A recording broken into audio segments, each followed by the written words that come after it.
ITX cases are notoriously small. If they should be anything, that's the thing that they should be. But that doesn't typically lend itself to fitting a lot of stuff into them, so sometimes compromises have to be made. So this is a big one, pun most certainly intended, because I haven't factored case volume in for this one since it would get in the way of finding the top 10 most compatible ITX cases. In at number 10 is the Cooler Master Masterbox NR200p. So what stands out on this list for the NR200p? Well, the CPU cooler clearance at 153mm is very average for a case. The SFX-L power supply unit support is pretty limited, so it's not that. The two 3.5-inch and two 2.5-inch drive support, which varies depending on the setup, is alright, and the fan and radiator support, while amazing for a case of this size, is also very mediocre. So what stands out? Well, to be honest, it's the PCI Express slot count, which combined with the GPU support depth means we've got a total of 5 PCI Express slots and 330mm of graphics card length support.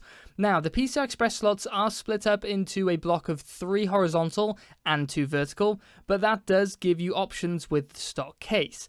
It's also worth mentioning that this is the smallest ITX case on the list at 18.2 litres. The next smallest case at 19.1 litres is up next.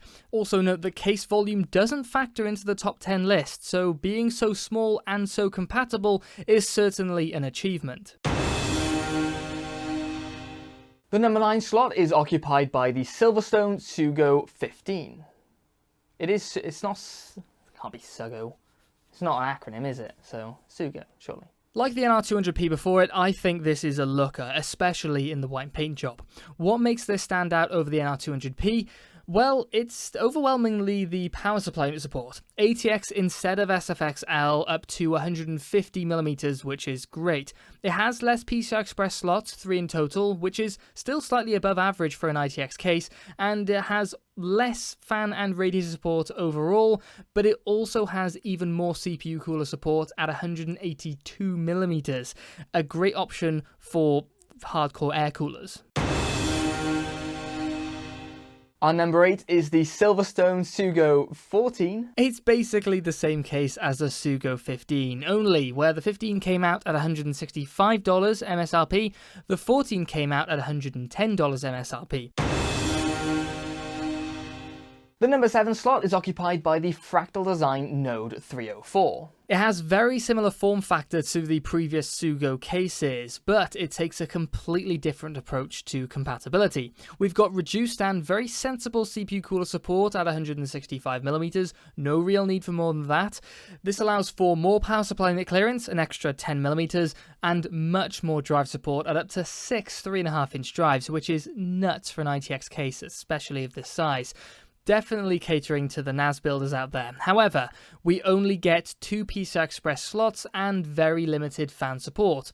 Also, non-existent radiator support, but I think that's BS there, a little bit, since the rear can take a 140mm fan and has holes for a 120mm fan, which means I think it should be capable of handling a 120mm radiator at least. If it could, it would still be in 7th position on this list, but might help you out if you're in a pickle. The 6th most compatible case on the list is the Metallic Gear Neo G Mini V2. This one is certainly a flashy looking case, and at $80 it's pretty affordable for what you get. 160mm of CPU cooler clearance is solid, a few vertical PCI Express slots is perfectly fine since we're talking ITX, 190mm of ATX power supply unit clearance is great, and we've got decent drive support too. Fan and radiator support is good, but a little contentious. Sure, there are fan and radiator positions to the front and side, but using them both at the same time for radiators will be a no-go, and using both for fans will more likely make more noise with diminishing returns regarding performance. And unfortunately, thanks to the vertical graphics card position, there's no base radiator option to make up for this. With a top-mounted power supply design, that vertical GPU support is taking a lot of potential away. Speaking of which, let's backtrack for a moment. 160mm of CPU cooler clearance is great, but good luck attempting with that graphics card in your system. The more you look at this case, the more of a red herring it appears to be regarding specification and compatibility anyway. So I'm going to use this as an opportunity to introduce one of the runners up to this list, the Corsair 380T. I won't go into all its specs, but it's the first runner-up and deserves a bigger leg up when one of those on the list squanders its position so poorly. Or, well, I guess. Passing through the halfway point, we're met with the NZXT H210i. I reviewed this thing, and it was pretty good overall, minus the graphics card section. Anyway, what pushes this thing further up the list is the good CPU cooler support at 165mm, no need for more than that. We only get 2 PCI Express slots with 325mm of graphics card length clearance, so it's just about usable for many longer cards, but not overly supportive. You can fit a monstrous power supply unit in this thing with clearance up to 214mm, and with the lack of a drive cage, there's loads of room for cable management, because you can't use the space for anything else if you wanted to. Otherwise, fan and radiator support is decent for a case of its size, and if you want to know more about this one, my review is in the top corner. Number 4 is the Fractal Design Define Nano S. To a large degree, it's very similar to the H210i, although it's more like the other way around since the Define Nano S came out quite a while ago. Compared to the H210i, the Define Nano S is a touch larger at 28.8 litres compared to the H210i at 28.4 litres. The CPU cooler clearance is similar at 162mm, 3mm less. We have the same 2 PCI Express slots, but 10mm less of graphics card length support at 315mm. The big differences are in the power supply unit, drive, fan and radiator support. A lot less power supply unit support, only up to 160mm ATX, which is still plenty enough considering power supply units like the SilverStone Strider Gold series are 140mm deep. We get a bump in drive support with 2 3.5-inch drives and 2 2.5-inch drives, and better overall fan and radiator support. You can get 2 240mm radiators in this thing at the same time. It's an oldie but still a goodie, and steel side panel versions are around if you're turned off by the more dated plastic side panel window look. Second one in a row, and Fractal Design is back again in third place with the new Fractal Design Torrent Nano. Now this is the biggest ITX case on the list at 34.6 litres, minus the mention of the Corsair 380T earlier. But make no mistake, much like this sentence, it does a half decent job of fitting lots of stuff into it considering its size. There aren't massive differences between this case and the others, but what stands out most is the power supply unit clearance support at 200mm ATX units, but that's not exactly very exciting. CPU cooler support is decent at 165mm, all you need. Fan support is above average, but radiator support is below average for its size. It's very compatible for an ITX case, but it's a big ITX case, so it's hard to get really hyped about it, especially considering the Define Nano S before it is a fair bit smaller and is nearly just as compatible.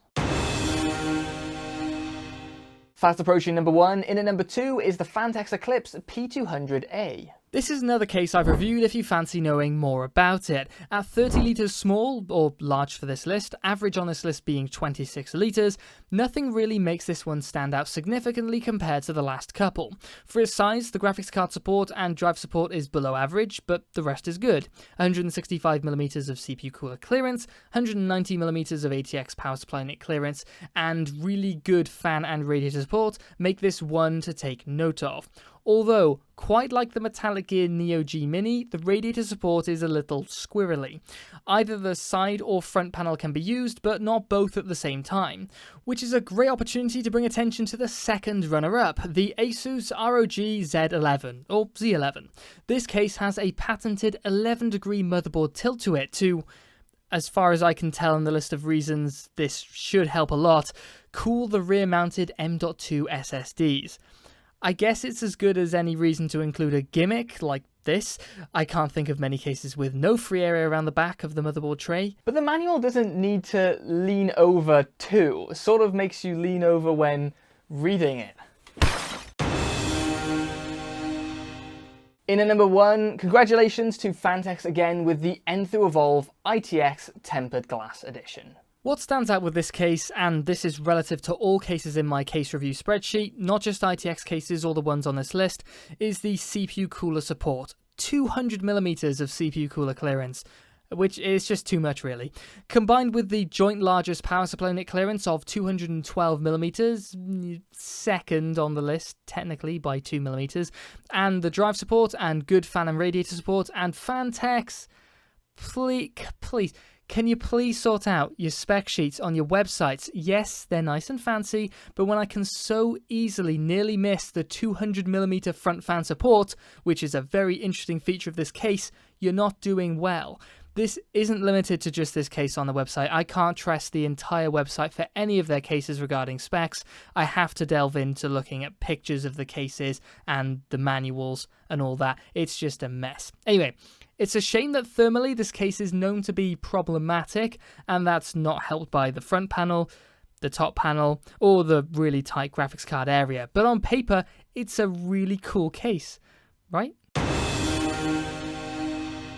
Oh well, runners-up include the Corsair 380T and the Asus ROG Z11 or Z11 as mentioned earlier, but right behind them were the Realative CR280, which I have reviewed some time ago, the Ragentech Metis Evo, the Streacom DA2 V2, the Thermaltake Core V1, and we'll finish up with the Inwin A1 Plus.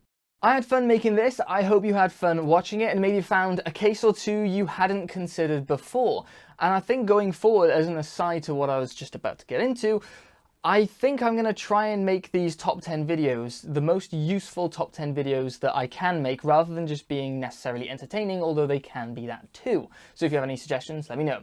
I've got Amazon associate links in the video description if you want to pick up any of the cases that you've seen on the list, which will provide you with some earnings from qualifying purchases. Otherwise, thanks to my patrons for their ongoing support, and I'd encourage you to join them for regular updates after every main review, a couple per month at the moment, and just to help me out making this channel bigger and better. Last but not least, thanks for checking this one out. Suggestions for more in the comments below, and I will catch you in the next one.